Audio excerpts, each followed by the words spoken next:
What is one thing your cats are terrified of for no reason? I'll go first. My two idiots are terrified of bubble wrap, and I don't even know why.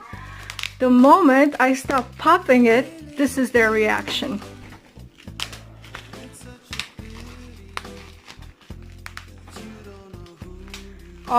Rocky is already looking for a place to hide. It's just the bubble wrap.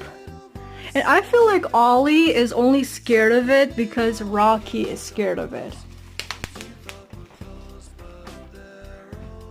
Yeah.